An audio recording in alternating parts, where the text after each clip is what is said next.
This is United Network News with Sunny Galt, Calen Gipp, Kimberly Gogan, and our field messengers from around the world.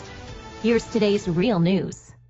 A sinkhole caused by collapsing abandoned mine networks has shut down an important transcontinental freeway in Wharton, New Jersey. Crews discovered 90 additional erosive gaps under the highway that needed urgent repair. UNN Field Messenger Amy reports on this developing situation. Field Messenger Amy reporting for UNN from Wharton, New Jersey. As you watch this footage, I want you to look for the cement parking garage in the background, as we're going to look at that closer in a minute. But for now, what you are viewing here is the New Jersey Department of Transportation and contractor crews repairing a sinkhole that appeared 12 days ago, shutting down the eastbound side of Route 80 in Wharton, New Jersey. Route 80 is one of 5 big transcontinental, east-to-west interstate freeways that crosses through the northern United States. It goes from New Jersey to California. Less than 100 feet away from this sinkhole, and just over 6 weeks ago, another sinkhole appeared that was 40 feet wide and 40 feet deep. They were able to repair the sinkhole in just 4 days. On February 10th, at the start of morning rush hour, police noticed a depression in the middle of the eastbound highway lanes, causing the highway to be shut down again. This area in Wharton is next to Mine Hill Township. As the name suggests, this area has many mineral mines that were active in the 19th century. During the Revolutionary War, these iron ore mines were used to create cannons and cannonballs and other stuff. These mines were either closed or abandoned in the 1960s. Right around that time, Route 80 was being constructed. It has been determined that these 2 sinkholes are the result of these abandoned mines losing their structural integrity. Now the sinkholes are being called voids because they are the result of collapsing mine networks and not just the earth opening up. So on February 10th, soil boring equipment was brought in to examine the structural safety of the road. While doing this, the road depression resulted in a complete road collapse, creating an 11-foot square hole in the middle of the lanes. They further drilled in other areas to fix more voids before they closed down the highway in the future. Unfortunately, they found 90 voids under Route 80's highway that need to be repaired. These lanes will remain closed for at least several more weeks, crews working 24 hours a day, 7 days a week to repair. As traffic is diverted to other smaller highways and local roadways to avoid this area, there is a lot of traffic, taking twice as long to get to your destination.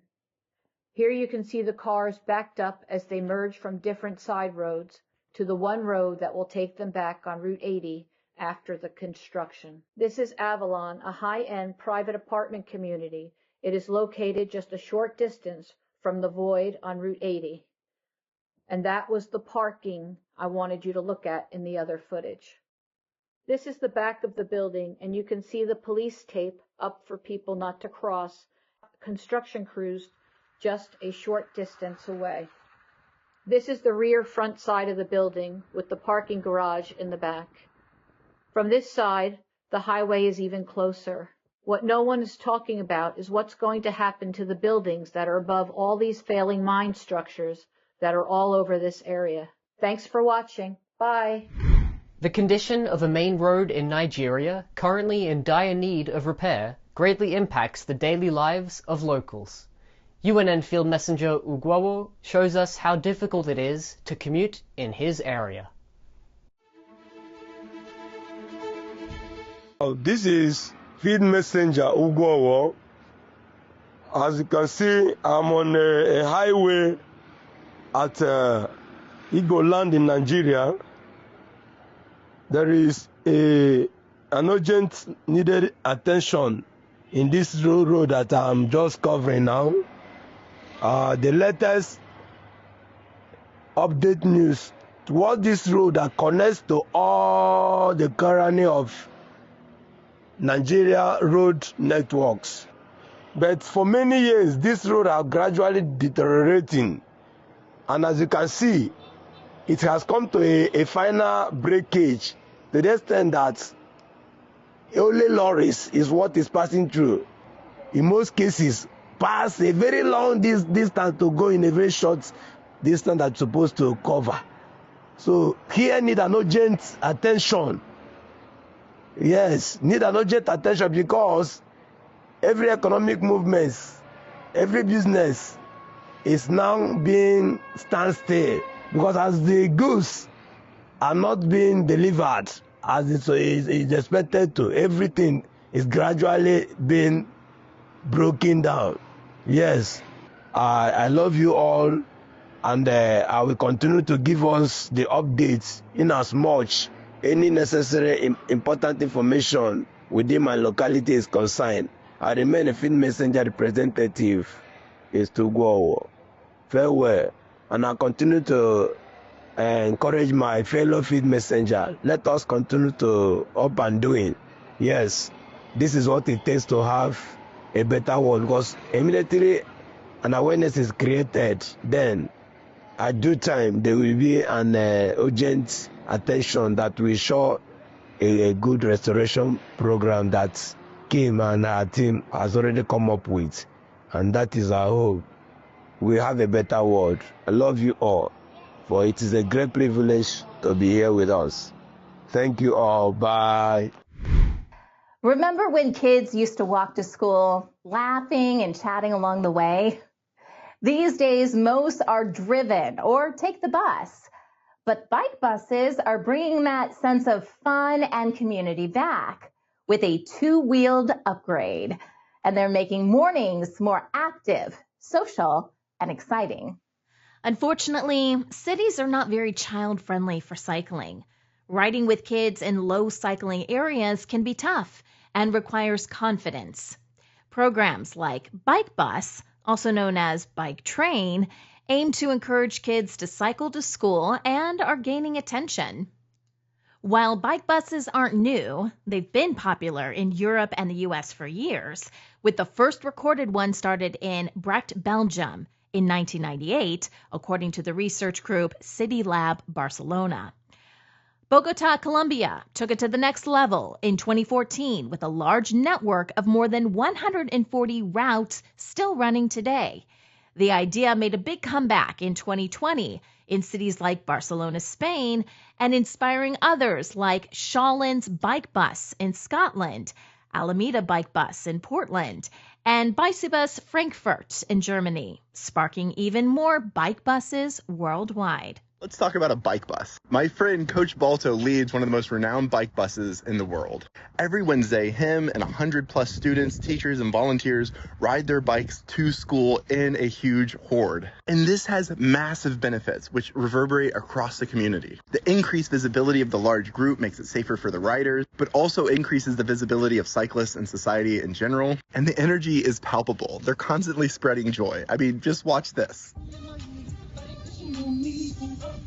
But one of the most important things is the benefits to the students. Active transportation increases physical activity, which has been shown to boost mental activity throughout the day. It's great for your mental health, not to mention your physical health. It helps spark the imagination of the American public that our streets can be for more than just one thing. Cycling to school also sharpens motor skills, problem solving, and spatial awareness.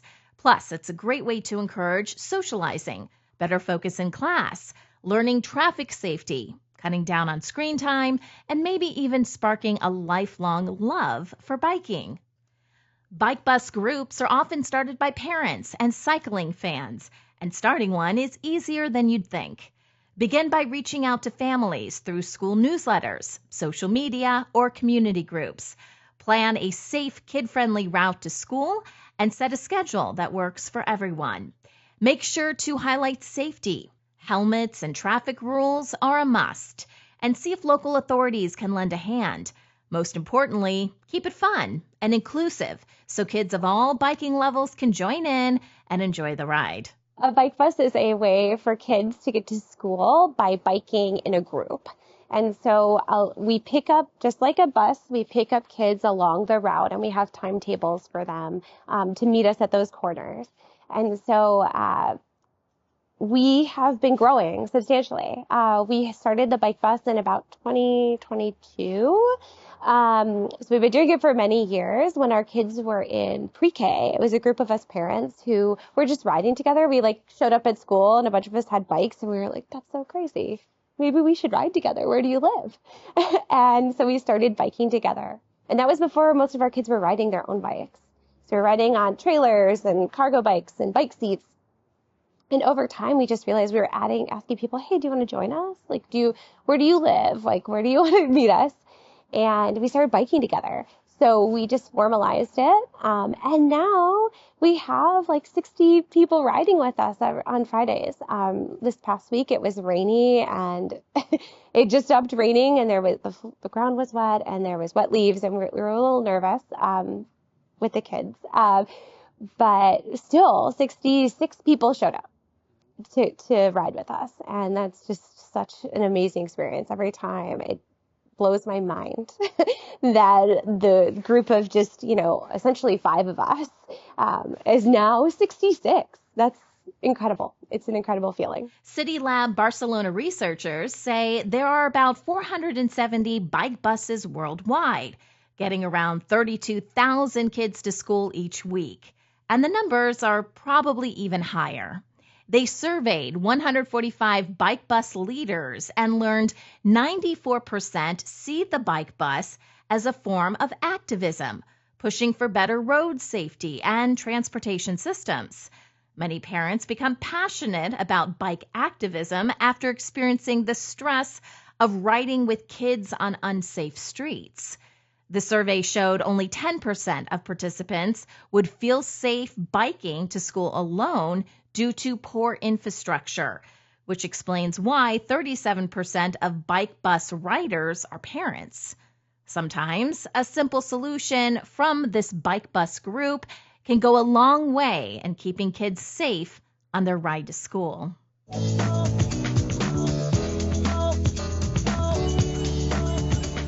When I press this button, it holds a green light. Instead of having 10 seconds, we then have 45 seconds to move the bike bus through the junction safely. It shouldn't be this hard for a kid to cycle to school. Every week it's like a gentle protest, right? Every week we take up that space and we're on the roads with our kids in a way that's joyous, but it's also about doing something that's not typical. And I think all of us love the bike bus, but we'd also love it not to have to exist. The future of bike buses looks bright as more communities catch on to the idea. With growing awareness around safer streets and healthier lifestyles, these rolling groups could become a regular part of the school day in cities worldwide. And who knows, maybe we'll see adults joining in on the fun and forming bike buses to commute to work as well. Hi everyone, this is Leanne. And I'm Jerry. Coming to you from Tamworth, New South Wales. Hi there, this is Rick from Arizona. My name is Uchechukwu Obeneba from Igbo tribe, Nigeria. Hi, this is Scott from Utah. I'm Annette from Agassiz, British Columbia. Hi, I'm Marcus Surzet from Manipur State, India. Real people reporting real stories from all around the world. That's what United Network News is all about. Can you clap? We had a huge flood, which some call the flood of the century. No fake news here. Our field messengers share personal experiences of what's really happening in their community. We got some nice fish right here. At UNN, you are the news. My family and I had a very good time. Take the next step. Become a UNN field messenger and share the real news with the world. In the northwest province of South Africa, I am United Network News. I am United Network News. I am United Network News. I am United Network News, and if it's going to be, it's up to me. It's going to be, it's up to me. If it is going to be, it's up to me. If it's going to be, it's up to me. If it's going to be, it's up to us. Field Messages, United Network News. See you next time. Step into a world of possibilities with New Earth, a groundbreaking series that shines light on holistic ways to live, work, and thrive. Join us weekly to discover new innovative ideas and explore the world around us as we, together, create our future, our New Earth. Major cities around the United States are facing a strange paradox. Empty office buildings and commercial spaces stand unused, while a housing shortage continues to push more people into crisis. It's a problem that feels frustratingly ironic, yet also full of potential for creative solutions. Could these vacant spaces be transformed into much-needed housing? A 2024 report from the National Low-Income Housing Coalition shows the United States is short by 7.3 million affordable rentals for the lowest income renters. Turning unused office spaces into apartments seems like an obvious solution, but it's not that easy. Zoning laws and building codes often slow things down, making projects expensive and complicated. Many office buildings just aren't designed for housing either. Think low ceilings, limited windows, and outdated layouts. Plus, cities are hesitant to lose the higher tax revenue that commercial properties bring compared to apartments. And even when conversions happen, developers tend to lean toward high-end units to maximize profits, leaving those in real need of affordable housing still waiting. According to the Wall Street Journal, the estimated cost for conversion stands between $300 and $500 per square foot. Confronted with these towering costs, landlords lean towards targeting the luxury apartment market for a potential return on investment. However, this strategic choice creates a dilemma. Cities often encourage affordable housing initiatives, and many subsidy programs hinge on developers including a set percentage of affordable units in their projects. The clash between pursuing luxury apartments and meeting these affordability criteria amplifies the challenges faced by developers. According to the International Council of Shopping Centers, the United States has about 947.5 million square feet of strip mall space, and about 10% of it is considered ideal for conversion into housing based on factors like size, location, and vacancy. But outdated zoning laws often make these conversions tricky. California took a big step in 2023 by updating building codes to make it easier to turn commercial spaces into homes. Repurposing malls into housing comes with big benefits, like revitalizing struggling areas, creating more housing options, and promoting sustainability by reusing existing spaces. Plus, mixing residential spaces with shops and restaurants can help build lively, connected communities. For example, the historic Arcade Providence Mall in Rhode Island has been turned into micro-lofts. The Arcade Mall, which is said to be the oldest indoor mall in the country, has 48 micro-lofts. Some restaurants and businesses still operate on the mall's first floor, but stores on the second and third floors were converted into apartments, which range in size from 225 to 800 square feet. Residents say living in a mall is a cool experience, but certainly has its challenges. One of the interesting things about the units in the building is that because of codes, you can't have any cooking devices with an open flame. So none of the units have stoves or ranges. In addition to people renting apartments at Arcade Providence, some units were bought by real estate investors to turn into Airbnbs because of how close the mall is to public transportation and Brown University. One listing on Airbnb is going for around $150 a night. However, converting vacant spaces isn't just about creating affordable housing. It's also a practical way to address homelessness. These spaces, already equipped with a basic structure, can be repurposed into livable apartments or community housing much faster than starting from scratch. turning them into something that genuinely helps people in need. It's a win-win solution that provides stability for those who might otherwise have nowhere to go, while also boosting the surrounding community by reducing empty, neglected spaces. Yaquina Hall on the Oregon State Hospital grounds. The old nurses' dorm is now the city's newest homeless shelter, a necessity to combat what the mayor calls a humanitarian crisis. We have people living on our streets and dying on our streets, and it's projects like this that are going to help us in that. This has been a long time in the making. Nicole Utes of the Salem Housing Authority is beyond excited about Yaquina Hall's 52 living quarters. Each one, equipped with a bathroom and kitchen, will accommodate anywhere between 1 and 3 people transitioning out of homelessness. Inside Yaquina Hall, you'll also find a laundry room and community room. And perhaps most importantly, for those with serious and persistent mental illness, office space for wraparound services. So while the challenges are real, the opportunities are huge. Vacant structures, often left behind thanks to economic shifts or urban decay, don't have to stay that way.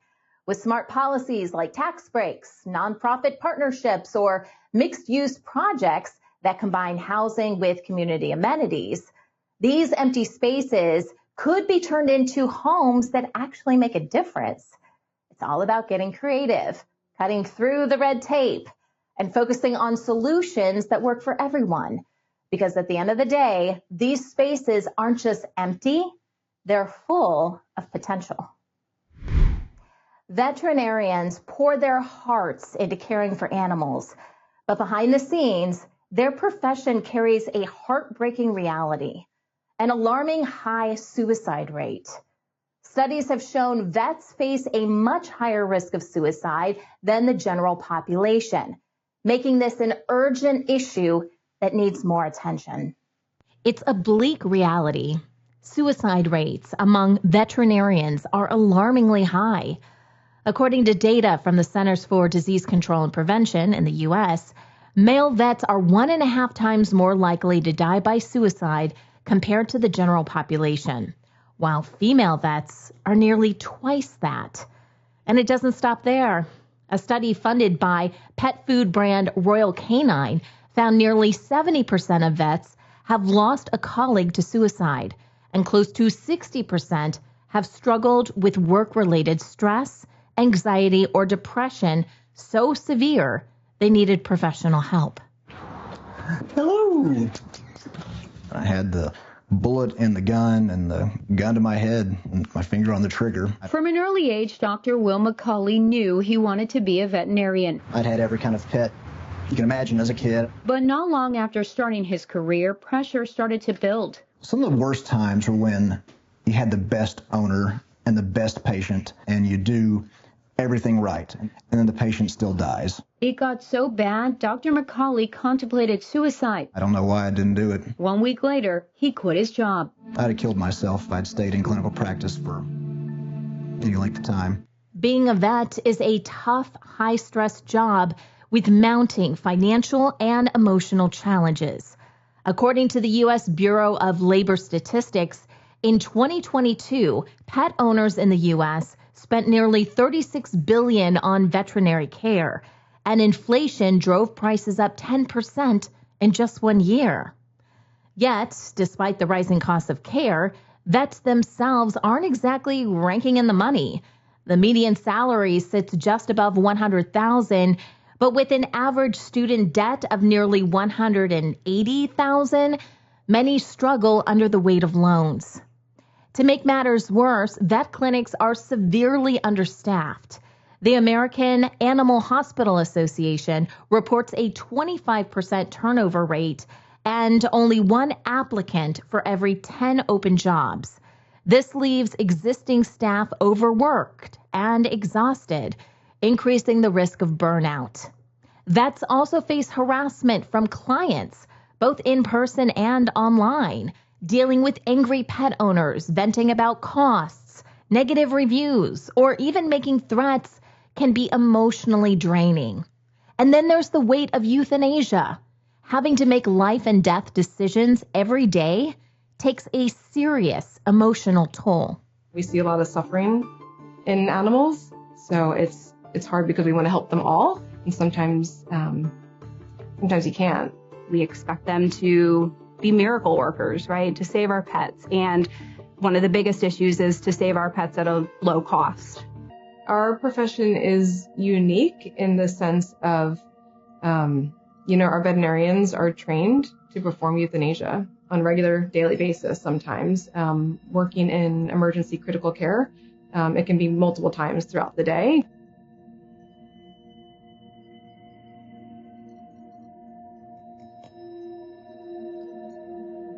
You're working in general practice where you see the pet from puppy or kitten through its adult life and into its maybe geriatric years.